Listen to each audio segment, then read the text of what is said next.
어떤 한 선생님이 숙제 검사를 하는데 숙제를 잘 해오던 학생이 숙제를 하지 않은 거예요. 그래서 이번에 왜 이렇게 숙제를 하지 못했니? 라고 물었더니 그 학생이 어머님이 편찮으셔서 숙제를 못했습니다. 이렇게 말하는 겁니다. 참 기특하잖아요. 그래서 선생님이 어머님 간호하느라 너가 숙제를 못했구나. 숙제한 것보다 더 큰 일을 했다라고 그렇게 이야기하였더니 그 학생이 선생님에게 대답하기를 선생님 그게 아니고요. 지금까지는 어머님이 숙제를 대신해 주셨었거든요. 이렇게 이야기를 하더랍니다. 사랑하는 여러분, 올 한 해 동안 여러분들 인생의 여러 가지 과제들, 숙제들을 하나님이 허락하셨을 텐데 그 숙제들을 얼만큼 하셨습니까? 그리고 남은 숙제는 무엇입니까? 또 한 해를 돌아보면서 여러분 가운데 참 힘들고 어려웠던 그런 소식들은 무엇입니까?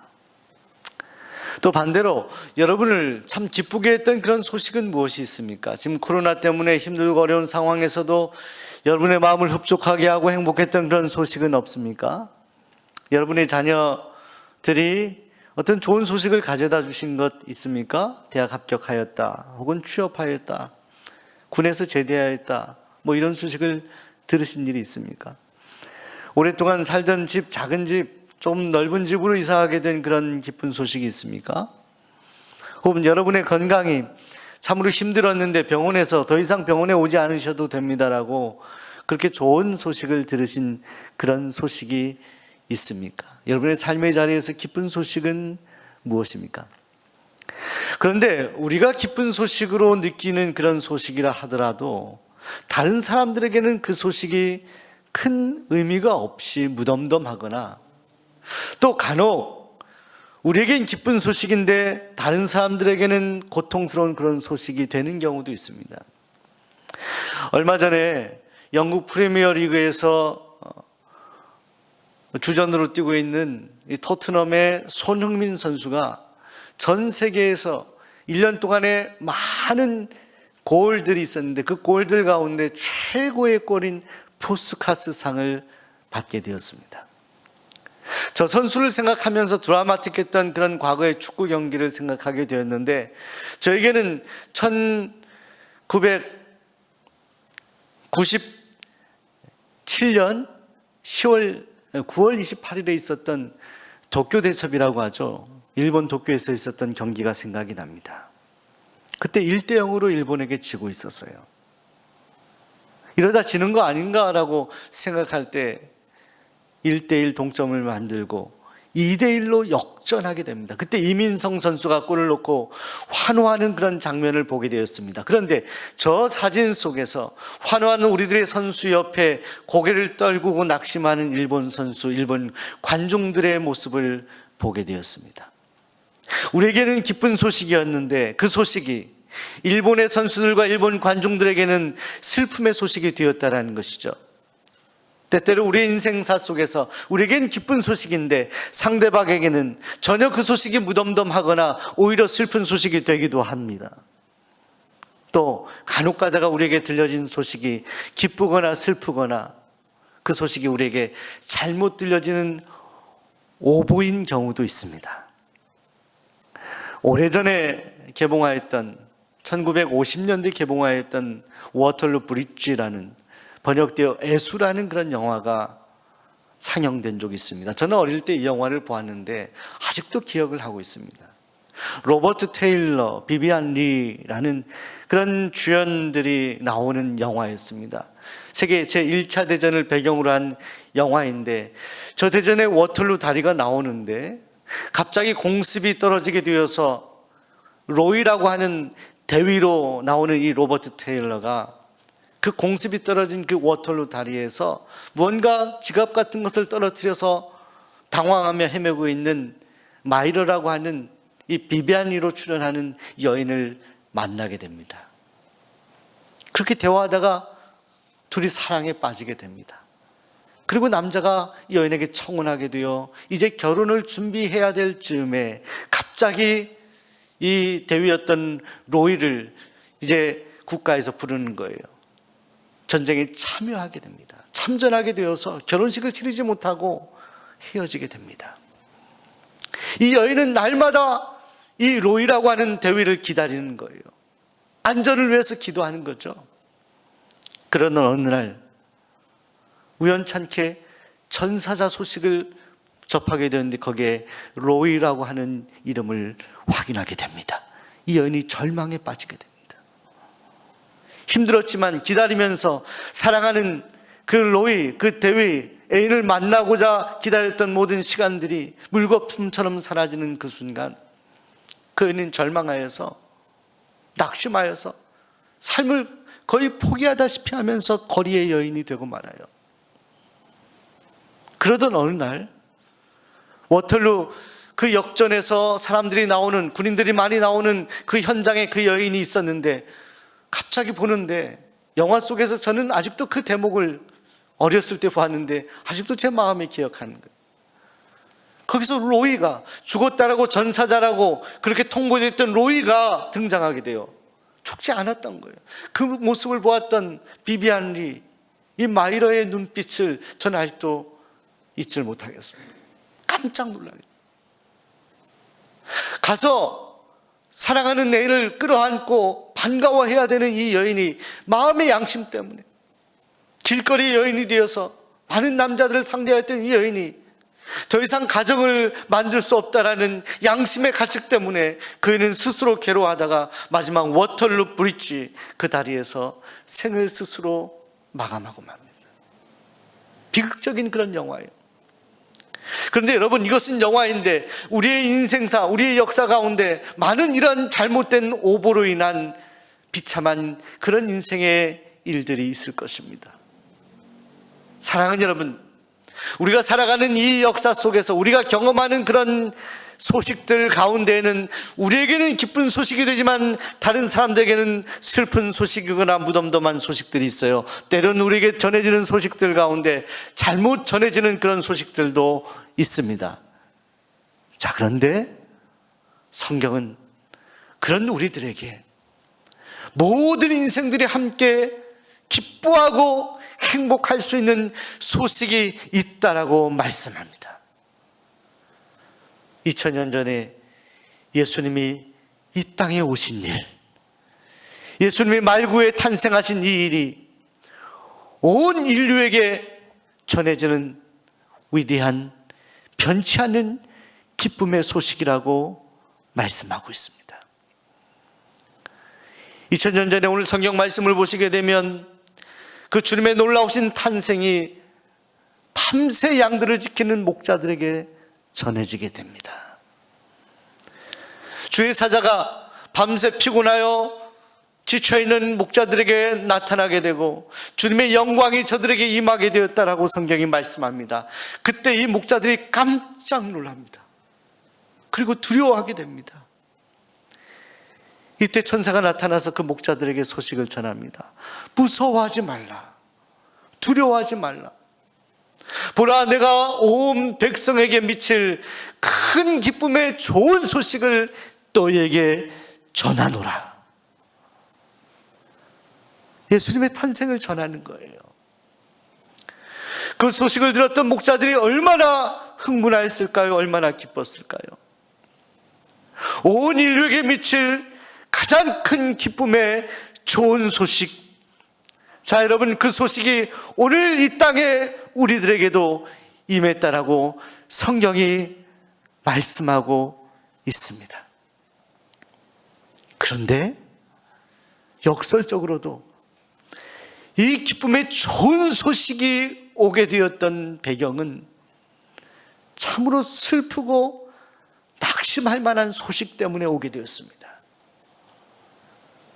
성경은 창세기부터 요한계시록까지의 말씀 속에서 우리들에게 말씀하는 거예요. 우리 인간은 가능성 없는 죄인이다라고 말씀합니다.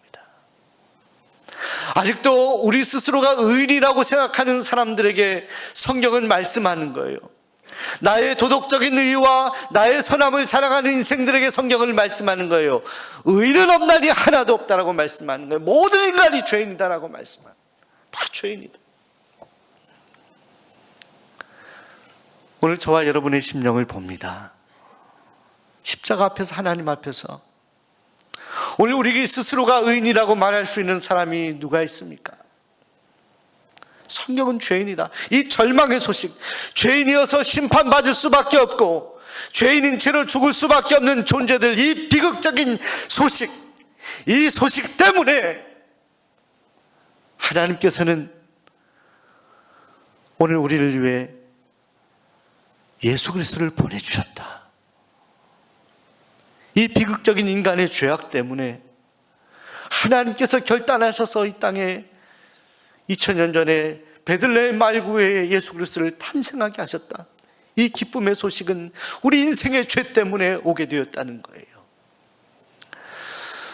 아무리 죄가 많고 아무리 이 세상에 많은 무거운 짐을 지고 가는 인생이라 하더라도 이 땅에 오신 예수 그리스도를 마음으로 영접하고 믿으면 그의 심령 가운데 하나님의 은혜가 임하고 그의 모든 죄가 사하여진다는 것이 성경의 복음이요 성경의 약속의 말씀인 것입니다. 사랑하는 여러분, 이 땅의 절망적인 우리의 인생들 가운데 이 땅에 오신 예수님을 이 시간에 묵상해 봅니다. 베들레헴 마구간에 아주 초라한 낮고 낮은 자리에 오신 예수님, 그 예수님 오신 성탄절을 기념하는 이 대강절의 시간, 오늘 우리의 심령 가운데, 우리의 마음 가운데 그 말구에 오신 그 예수님의 모습, 그 탄생의 모습이 우리의 가슴 속에 잘 심어질 수 있기를 소원합니다. 오늘 떠나도 여한이 없는 인생이 되지 않았습니까? 오늘 하나님이 우리를 부르셔도 우리는 아멘하고 갈 수 있는 인생이 되지 않았습니까? 이 땅에 다른 미련이나 여한이 없이 훌을 털고 갈 수 있는 그런 인생, 구원받은 하나님의 자녀가 되었습니다. 무엇 때문에? 우리 예수님 때문에. 여러분, 사람이 참 변화될 수 없다라는 이야기를 많이 합니다. 근데 성경은 이 변화될 수 없는 많은 사람들 가운데 변화되었던 사람들의 이야기를 쓰고 있습니다. 저는 지금까지 사역을 하면서 사람이 이렇게 변하기가 어렵구나 라는 것을 이렇게 종종 보면 느끼곤 합니다. 그런데 어느 순간 하나님께서 은혜를 주셔서 이렇게 변하기 어려운 인생들, 그 인생들도 하나님이 간섭하시고 만지시면 변화될 수 있다라는 것을 저에게 체험적으로 보여주시고 느끼게 하셨습니다. 많은 성도님들의 변화의 이야기들 가운데 한 20년 전에 제가 부목사 사역을 할 때 전도 행사를 하는데 어떤 한 간증자를 초청하게 되었습니다. 그는 권사님이셨어요. 초등학교를 겨우 나오신 그런 권사님이셨는데 지혜가 많으셨고 믿음이 있으셨습니다. 그분의 전도 이야기를 저희들에게 들려주셨습니다. 그분이 35년 동안 전도대에 속해서 항상 복음을 전하기를 원했는데 많이 전도된 사람들 가운데 한 할아버지 이야기를 해주시는 거예요. 한 할아버지가 동네에 사셨는데 30년 동안 그 집을 방문했다는 거예요. 27년, 28년, 29년이 되어도 꿈쩍도 하지 않더래요. 가면 냉담하게 그냥 가보시라고 하던 할아버지. 그 할아버지가 노년이 되어서 어느 날 발걸음을 향해 그 집으로 가서 문을 두드리고 들어갔는데 그 할아버지 쓸쓸하게 계시고 그날따라서 무언가 초량하게 계시다. 가서 복음 전하고 이렇게 전도지를 주고 돌아오려고 하는데 할아버지가 그렇게 말하더래요. 오늘은 조금 더 계시다가 전에 얘기하셨던 성경의 예수님 이야기 조금 더 들려주고 가라고 그렇게 말하더랍니다. 그 할아버지의 손을 잡고 예수님 이야기를 전해줘. 예수님이 이 땅에 오신 얘기. 할아버지 같은 죄인을 위해서, 저와 같은 죄인을 위해서 예수님이 이 땅에 오셨다는 이야기를 할 때 그 할아버지가 펑펑 울면서 그 자리에서 회개하고 예수님을 영접하였던 그 간증을 하는 거예요. 그 권사님이 마지막에 전도회 간증 마지막에 이런 얘기를 하시는 거예요. 27년, 28년, 29년을 다녔는데 변화되지 않았던 강팍한 그 할아버지가 30년 되었을 때 30년째 어느 날 하나님이 그 할아버지의 마음속에 은혜를 주셔서 예수님을 믿도록 역사하셨다는 겁니다. 자신이 한 것이 아니라 이것은 전적인 하나님의 은혜였다라고 간증하는 그 권사님의 그 생생한 소리를 이 시간 기억하게 됩니다. 사랑하는 여러분, 이 땅에 변화받지 못한 수많은 인생들이 있습니다. 오늘 예수님을 믿노라 하면서도 그 예수님이 우리 안에 영접되어지지 못하고 여전히 예수님이 성경에 나오는 예수로 생각되어지는 그런 성도님들도 많이 계십니다. 아닙니다. 예수님은 우리의 죄, 우리가 생각해도 도저히 감당하기 어려운 이 무거운 죄를 지기 위해 이 땅에 오셨어요. 그 2000년 전에 그 높고 높은 보좌를 버리시고 이 땅에 말구에 초라하게 오셨습니다. 그 예수를 너희가 믿느냐라고 우리에게 말씀을 묻고 계십니다. 아멘하고 영접하는 이들에게 하나님의 영원한 나라가 있습니다. 그 영원한 생명을 주신 그 예수님, 그 탄생을 기뻐하는 성탄절에 진정 여러분의 마음속에 심령 속에 그 예수님의 놀라우신 은혜의 소식, 복음의 소식이 가슴 깊은 곳에서 넘쳐나오기를 소원합니다. 주님은 여러분을 사랑하십니다. 2000년 전에 이 땅에 오신 그 예수님의 탄생을 함께 기뻐하며 온 인류에게 미칠 큰 기쁨의 좋은 소식을 우리의 가슴 속에 느끼며 많은 이들에게 함께 공유할 수 있는, 함께 나눌 수 있는 아름답고 귀한 성탄이 되기를 소망합니다. 기도하겠습니다.